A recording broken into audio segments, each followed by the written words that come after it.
Welcome to the presentation on Bainsville. We have a team from Storm that's arriving and chatting about things with us. Are a number of potential customers. So let's start by introducing my co-host, Michelle Lalonde. And then we have Andreas, who's been doing the engineering for this project. And then we have Samantha Hetherington, who's been making sure that things arrive in your mailboxes to make sure you're aware of this project. She works for Al Gruner. Al is our director of sales. So Jason is the sales rep for residential, and he's the one that helps the residents through the process. We also have another sales rep that you'll learn more about later. It's Peter Vanderlyn, and he handles things like smart farms and hooking up commercial customers. And Bob Armstrong has arrived. So let's tell you a little bit about Storm Internet. Storm has been around for 25 years. Our headquarters, this is our headquarters building in Ottawa. We do have offices in Chesterville, which is part of SDNG, and we've had them there for about 15 years. We also have high-speed internet all over rural Ontario. We sell DSL, which is a Bell product, digital subscriber line. We sell cable from a variety of both Rogers and Cogeco, as an example. We sell fibers from a number of different companies, especially for businesses. And we do but our marquee product is our wireless internet, and we own our own backbone to do that. And then we have our own local customer service. So the folks who answer the phone in our customer service group are from the Ottawa area. I know that they live in and around Cornwall, Chesterville, over in Perth area, and all over Ottawa. And they provide it locally, so they actually know where you live. We have more than 10,000 customers. That gives us a little bit of clout in the marketplace, both for buying equipment as well as for organizing things. And we have residential and commercial solutions. People ask us what our coverage looks like. This is Eric Duncan. Eric Duncan is our MP for the SDNG area.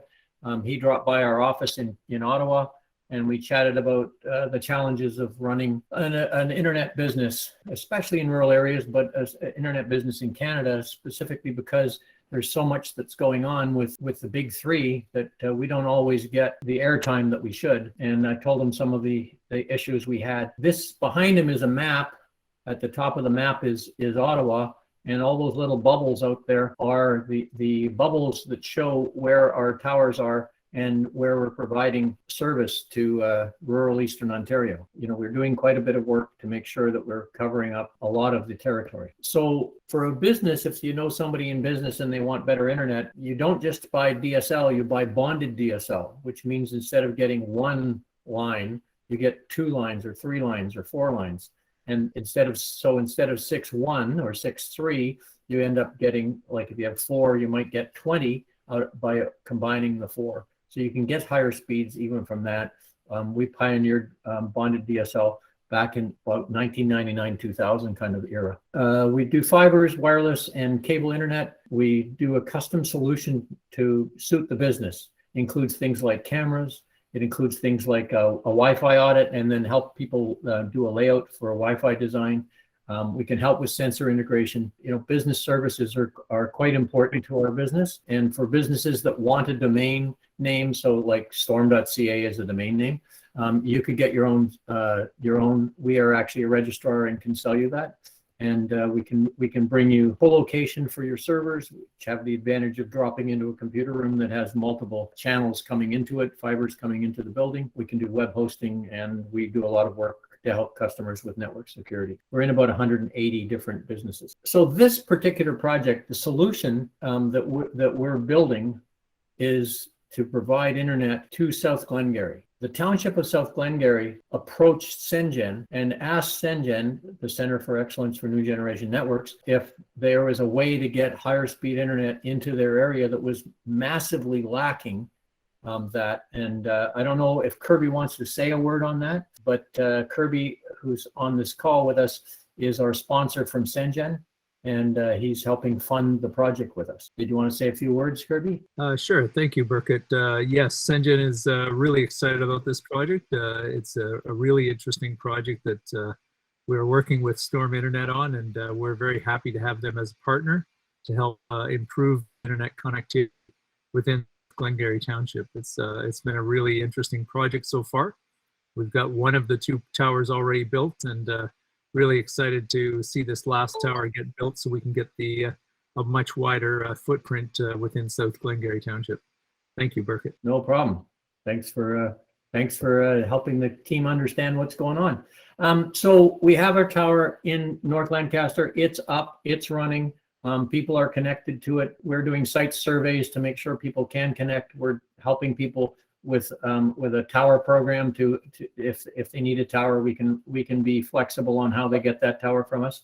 So we are working on those kinds of things. We have a tower location in Bainsville, and we'll talk about that. Both of these towers are going to be able to provide 50-10 if you're within a 5-kilometer radius and you can see the tower, and then 25-5 if you're within the 10-kilometer radius. And the township of South Glengarry provided us with our location in North Lancaster, so that that's how our location ended up where it is, which is beside the post office in North Lancaster if you happen to be visiting up that way. The North Lancaster tower has this kind of a radius. It covers a lot of places. It gets almost out to Brown House Corner and up through Glen Nevis and almost to Glen Norman. One of the things that we can do with our technology that we have is we can run a propagation map. And that propagation map shows where we can actually reach. So the green stuff that's there, it's actually shows where the signal should go. It's done by computer modeling that knows where things should be. And if you're hiding behind a big tree, you're not going to get us. But it knows what the topology is and what the vegetation is, and therefore it can predict that. The second thing is that for Bainsville, it's going to have this kind of a footprint. It's covering a lot of area. Hopefully you gentlemen and ladies are in that area, and we're covering this area with this kind of a propagation map. So this is where we expect the signal will go from this tower once it's put in place. Anything else you want to say about this, Andreas? From this coverage map here, we're going to add to this network by filling in any gaps that we have with micro nodes, and that'll still be able to provide 50-10 service. Yeah, so a micro node is a small node we put in an area where it can feed to somewhere local people because maybe they have bad tree coverage or something like that. So we're starting to figure out where the micro nodes might need to be in North Lancaster, and also we're as we go into Bainsville, we'll look at that as well. So there's what the combined pattern looks like, where you have your North Lancaster and your Bainsville pattern. So we're covering a big chunk of what's going on in South Glengarry and helping you get the kind of service that you'd like to have. So in North Lancaster, it kind of sort of looks like this. There's a tower.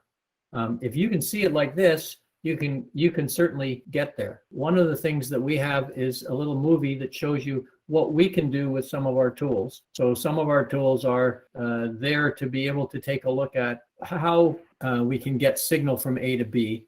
And Chris Ranklers was good enough to record this for me, and it's up on our YouTube channel, so you can actually go and take a look at that. But basically what it does is it allows you to be able to see where the trees are, where the depressions are, and then what the line of sight between two areas are. If you have line of sight, one of these little dishes will allow you to connect from the roof over to the tower, and then we bring the wiring down the building and neatly put it into your house.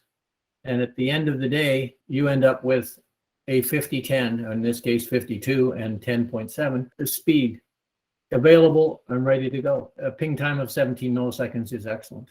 So people always ask us, what do these speeds mean anyway? So it depends on what you're trying to do. If you're just running Netflix, you need 3-in-1. So your regular plain vanilla 1080p Netflix is going to be 3 megabytes down and 1 meg up, and that'll work just great. If you're doing Zoom calls and you're not hosting, then you need 1.5 megs. and you need 0.6 to 1 up. If you're doing a Google Meet, it's closer to 2 up. If you're doing a Teams meeting, you're going to need 3 up and 6 down. Different applications need different speeds. People who ask us, what do I need? Our answer is always, it depends on your usage. It depends on what you actually have in your house, what you're going to be trying to do simultaneously. So it's important that you kind of think about that. But a 50-10 is probably overkill for most households, because if you were running, let's say you were running 2 work from home and 3 learn from home, that would only be 5 times 6, which would be 30.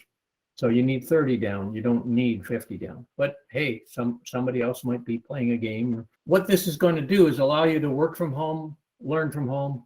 It'll let you do some things with social media. You'll be able to connect with folks using this kind of technology. And it'll also let you do all the things you'd like to do over the internet, including all the Wi-Fi enabled devices. So to get there, we had to do construction. So the first thing we did was we constructed the tower in North Lancaster, and maybe Michelle wants to talk to this a little bit. We had to dig a hole. Then we filled it with crushed rock. With crushed rock by engineer standards. That's what the engineering is all about. The template arrived, rebar cages constructed. And in this case, it's a freestanding tower, so we had 3 pillars on which we would place the tower. And again, a continuation with the barriers of the rebar cage. And we filled that with concrete. Filled that up. And then we got the electricians in, and more folks showed up. We got the generator put in place, just because you need to have a generator in case we lost power. Then we started to assemble the tower. 20-foot section right there. And then they took the bottom 2 sections and they put them together. We were able to allow people to see that.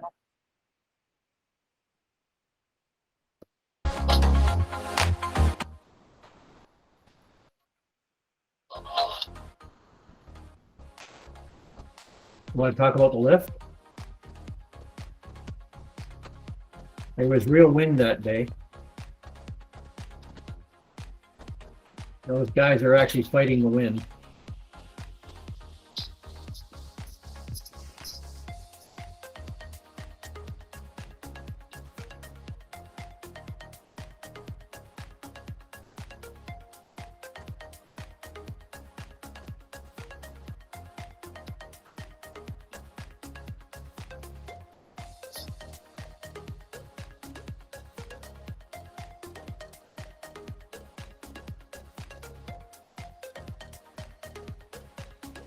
Thing about these cranes is they're very flexible, and they can actually go up and down and lift things. How much lift do they have there, Michelle? I don't know, but I know that they had to size it according to the job, right? They always have to size it. Yep.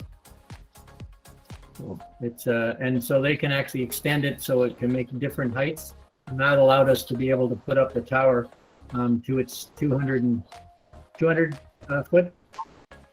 203 feet. Okay. To be exact. And there it is going up again, and there's guys at the top of that tower. I'm not one of them, just so you know. And but there's professionals that build towers and climb them, and then put antennas on the very top. And that's what building a tower was all about. And it was just one of those things where even Kirby showed up for that. So.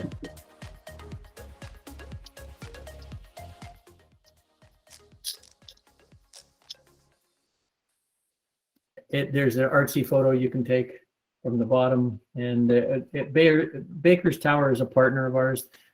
Mark Baker used to work for us, and he helps build our towers that are big. So what does the Bainsville Tower look like? So this is what it looked like when it arrived. It's pieces. It's going to be a guide tower, so guided with guide wires holding it in place. It's going to be placed like this. Maybe Michelle, are you the right person to talk to this about this map and a little bit about it? Yeah. Give it a little commentary.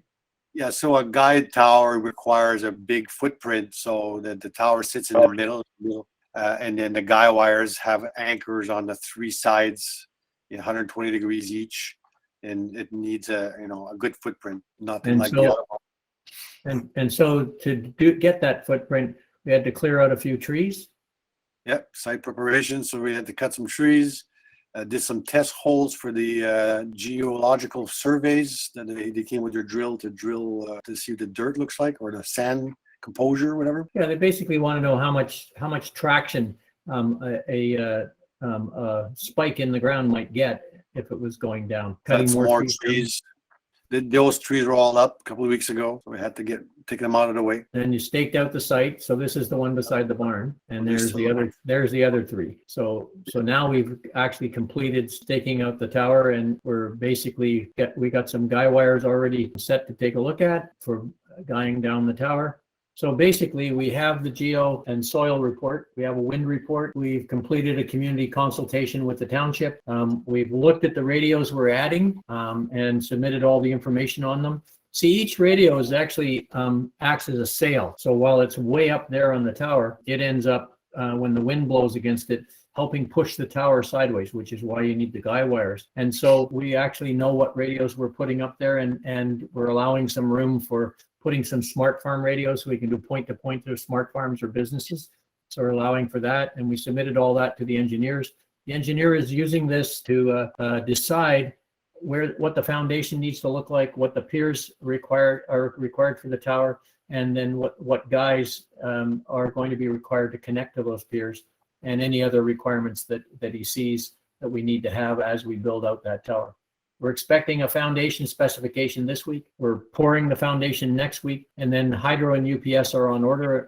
I know that Michelle was planning to meet the Hydro people out there with our Ionic folks who are doing the electrical for it again. Then the team will assemble the tower as soon as possible. Some other things that people don't know about Storm quite often is that we actually power a lot of tourism. We do things in Kemptville, we do things in the city of Ottawa, we do stuff in Van Cleek Hill for Bose, where we provide internet to events. We actually do some companies you might know, like 3M, Tomlinson. We do a lot of work for the Parks of St. Lawrence down in the Cornwall area, and help them with delivering internet to the various places. We've been doing the plowing match when it's in our neck of the woods. We've got another plowing match coming up out in the Kemptville area later this year. We're going to be there for that. We're doing a lot of agricultural fairs. And so we have a lot going on with the ag community. We also do camping communities. We have lots of different campgrounds where we've helped out bringing things there.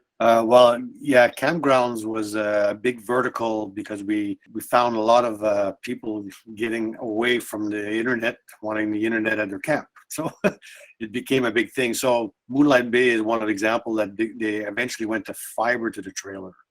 So there's models of Wi-Fi, fiber to the trailer now, and there's a mishmash of mini nodes inside the campgrounds for Wi-Fi that are fed by fiber. So it's evolving as we go.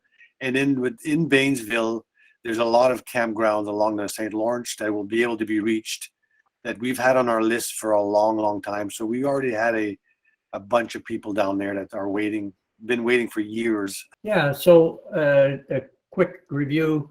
We're a WISP, which is a wireless internet service provider. We've also provide fiber to the home in select areas. Currently doing some work around Clayton, where we're planning on adding about 400 homes to our list of homes we have there being connected. We are doing fiber for business right across the province, and we're doing networks for business parks. So one of the business parks that we've actually done is the one in up in the Embrun area, which is called the 417 Business Park.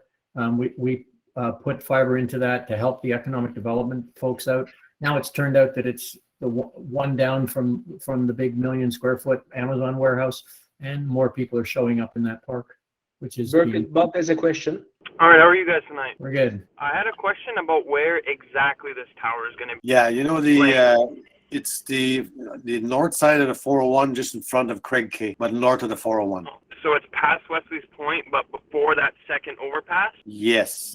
So from the J, you have two overpasses next towards Montreal. It's between the two overpasses, between those two overpasses. So for Wi-Fi, we're doing community hotspots. So a bunch of arenas across Eastern Ontario have got us to put hotspots in their arenas and conference centers.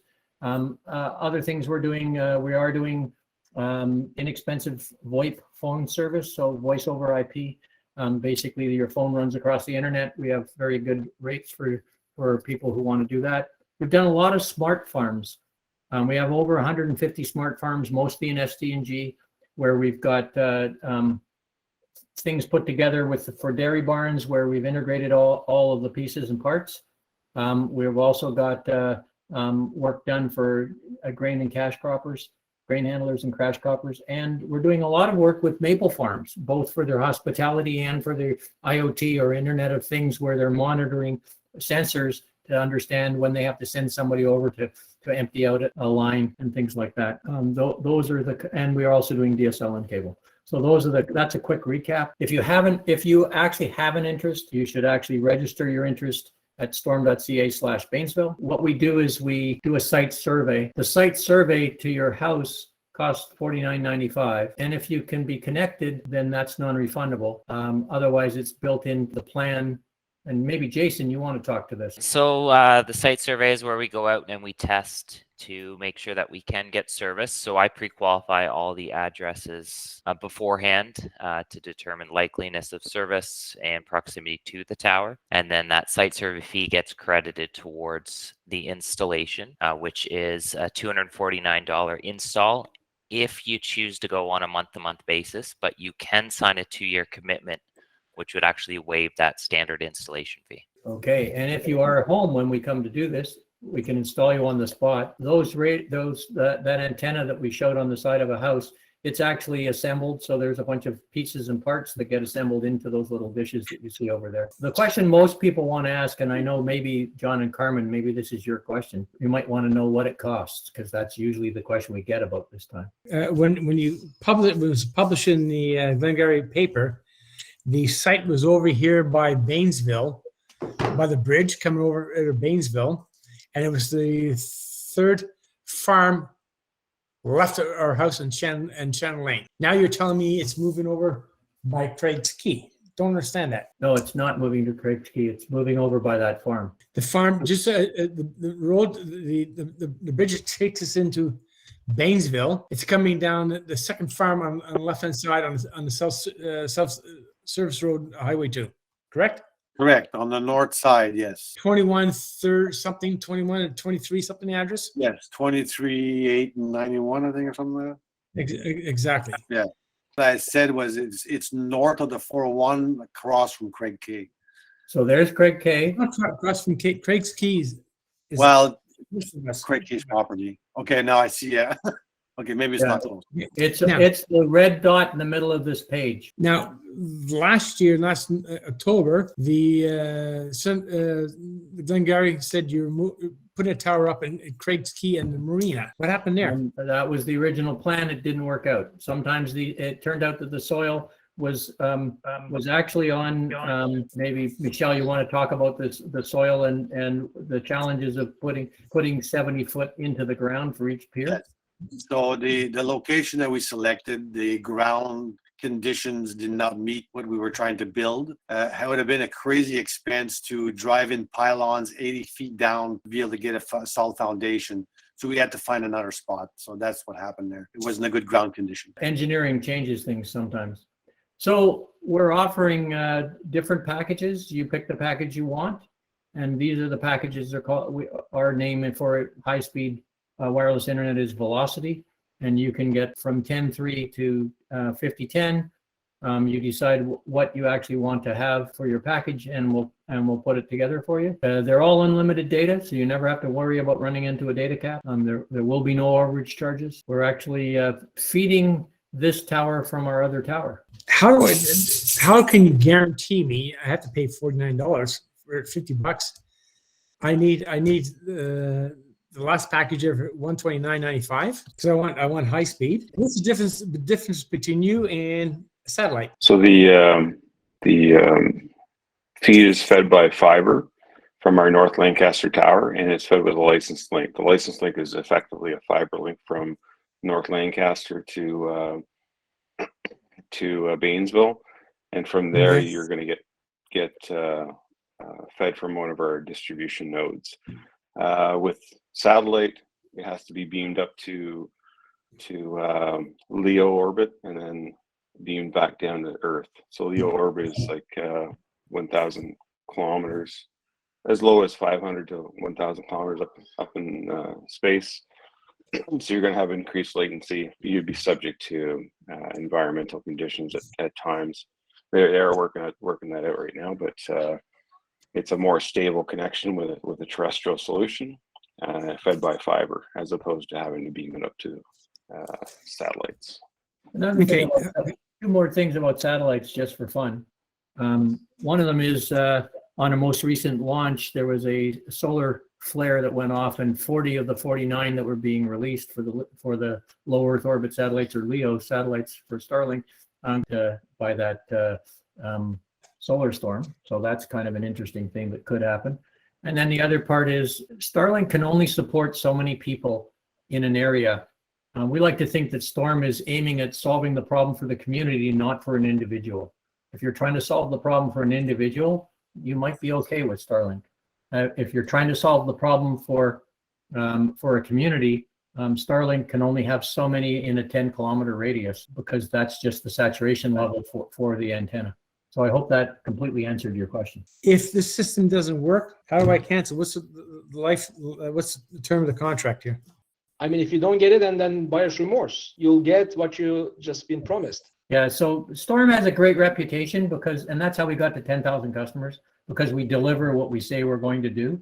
So you're saying if I buy, I spend the $50 to get the inspector to come in here, and I pay the $129.95, it's a 2-year contract, I understand, right? Yes. And if it doesn't work, I mean, Well, it will work.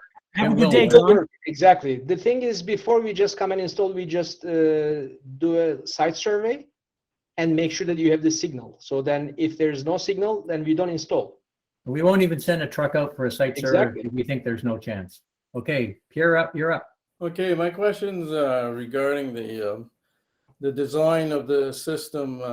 I understand it's designed for about 500 customers. That includes North Lancaster. And I guess that bandwidth going to be tested when there's the high data demand, like in the evening where everybody starts streaming video. I know I had bad experience with the LTE system where after in the evening it would basically shut down.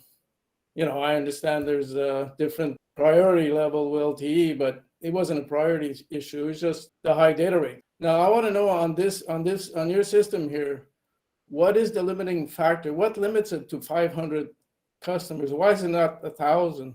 What piece of hardware? Is it the radio, the link between towers, the fiber? We can say that for now, the fiber we put in North Lancaster is 10 gigs. We bought 2 gig off that 10 gig. So there's a lot of expansion room there. The wireless link down to Bainsville is also capable. Andres, you might have to tell me which one. 2 gig at the moment, or what? Yeah, so our fiber access is 10 gig service. We have 2 gig access right now. The link to to Bainsville is 1.1 gigabit per second. It can be expanded to 2.2 gigabit, and then additional links can be added to it. Each one of the sectors are capable of about 500 meg per sector. The sectors cover 90 degrees. There's 4 sectors in North Lancaster. There's 3 sectors in Bainsville. If additional capacity is necessary, we will add sectors to accommodate. 500 megabit per sector is a lot to cover for service. We chose 500 customers based on an oversubscription ratio that we're willing to live with, which is about 1 to 4 customers, where ExploreNet is 1 to 10 to 1 to 15 oversubscription ratio. So we're really comfortable with the amount of customers we've deemed that we can service with this node, and we can always add extra infrastructure to accommodate more subscribers. No, I like what I see here, and you know, I'm probably going to be one of your first customers, but I think maybe that's what John was getting to, is that what if it doesn't work? It doesn't work means that you don't get the bandwidth you can expect in the evenings. I think maybe If- that's what he if- was thinking. Yeah, if you have line of sight to the tower, if you need a tower to get that, as long as you have line of sight, you're going to get that 50-10 service no matter what, because we've designed it to have that level of capacity. So I don't see an issue with that. As long as you have the line of sight, you're going to get the service. What's the height of the tower in Bainsville? 200-foot towers. One's a 200-foot guide tower. One's a 203-foot self-support tower in North Lancaster. I had a couple of questions. Looking at the pricing and packages, how competitive are these? As in, I'm using a Bell internet service in Craigkey at this time, and it's not a good one, whence my interest in your service. But that said, all of these prices are significantly higher than the best I could obtain from Bell. I had a private service when I lived in Spencerville. By private, I mean a provider like yourselves, and the highest rates for the highest speeds were less than what you show here. So that's one of my questions. The second question would be, did I understand you correctly that we roll the dice on a site survey? So if we're uncertain and you're prepared to tell me ahead of time without coming out whether or not it should work, but am I in for $249 for a site survey, or is it $50? So the site survey is $49.95. The installation is $249, which the $49.95 goes towards. So you're only charged the installation fee if you actually proceed with the install. And if I were to sign a 2-year agreement, that installation fee goes away? That's right. That's correct. Okay. And what about the rates? I mean, I'm just right out of the bag. These are really competitive rates for somebody who's delivering what they're actually putting up as numbers. We actually go through this on a regular basis to review what the competitive rates are. In fact, Al and his team in sales just did this. Do you have any comparative statements to make? Once upon a time, I had Xplornet, and then I had Joe's Computer in Spencerville. I'm with Bell here in Craigkey. So I've spent different amounts monthly for the highest available speeds. This looks expensive to me.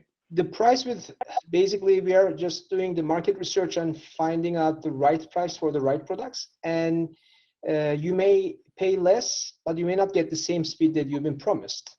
With Storm, we have basically known as that we are delivering the speed that we promise. Burkett, I guess one thing that I could probably add to this, because I've been involved in a lot of different projects now across Ontario, including this one. We have 14 other projects across Ontario where we're helping introduce improved internet services for small northern communities. And, I deal with a lot of different ISPs offering these kinds of services. And one of the things that we're finding now is that, as the guys were saying here, people like Xplornet, Bell, and Rogers and others have very high overbooking numbers, right? And that's why typically in the evening with those services or in high usage timeframes, you'll find your service really drops off, right?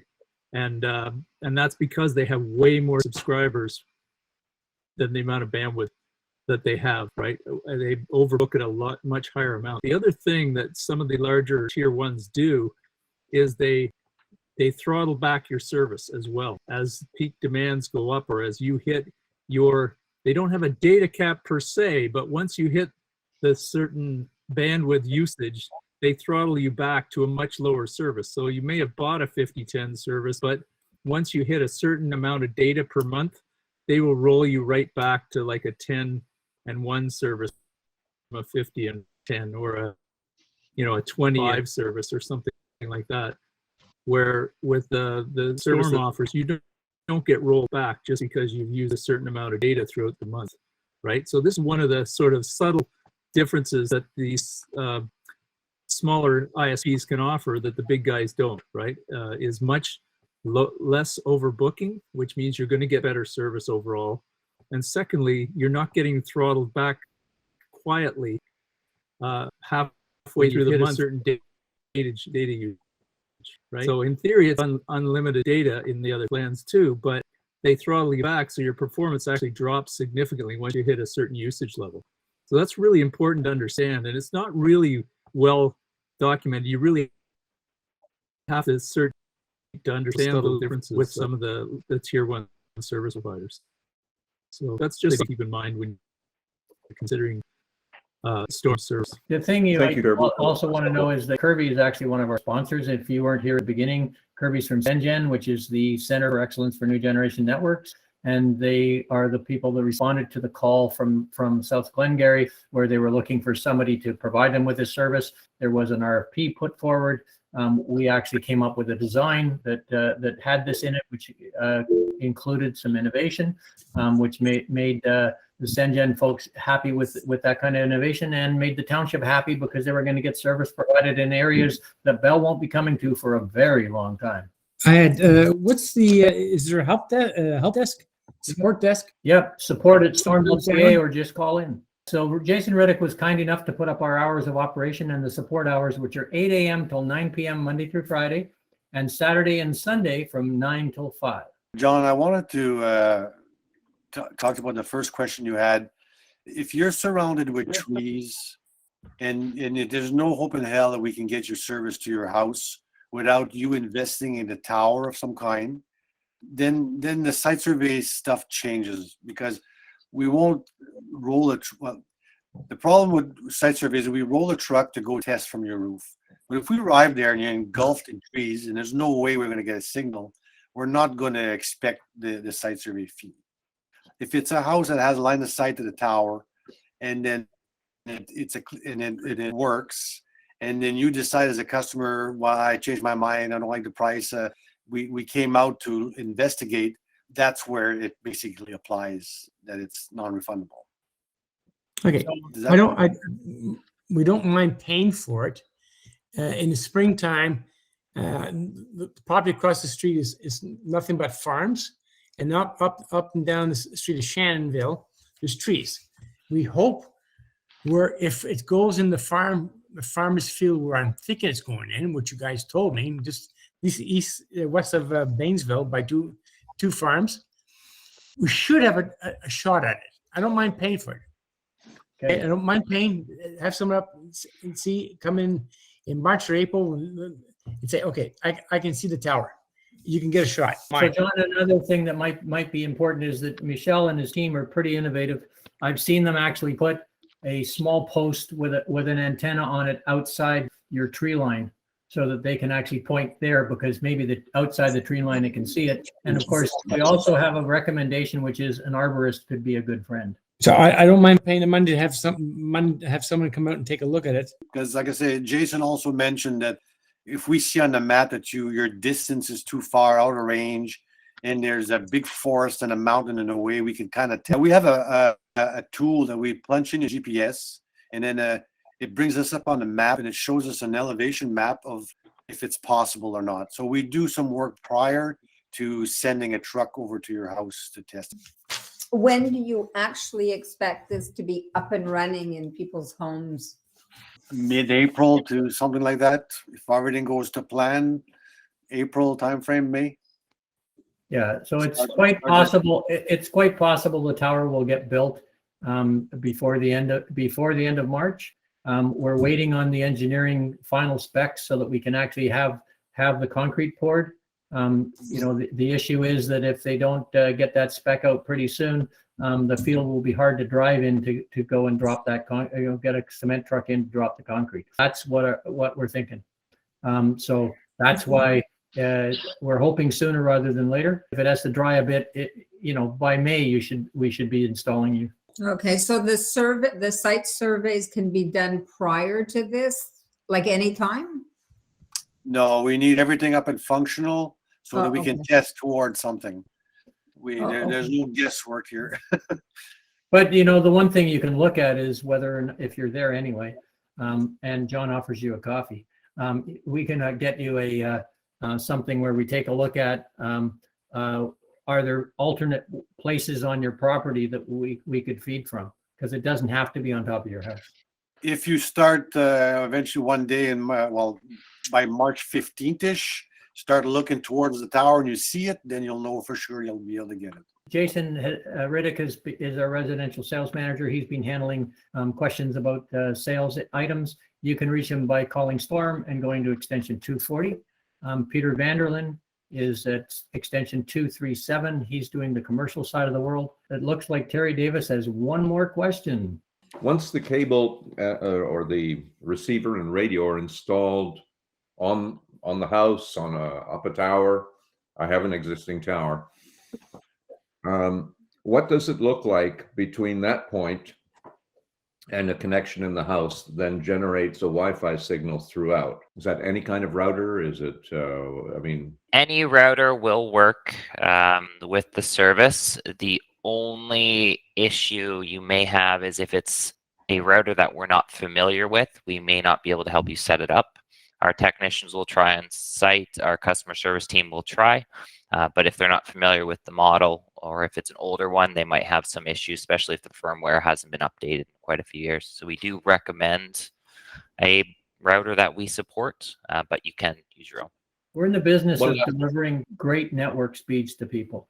And that's really what we're all about, giving you a great experience in dealing with the network. You don't get to 10,000 customers plus unless you do that. So that's what we've been doing. And I personally have been involved in the company since 2003. And there's other people here like Andreas have been here for more than 20 years. Last question is, I believe I had sent via slow email, an indication of interest for a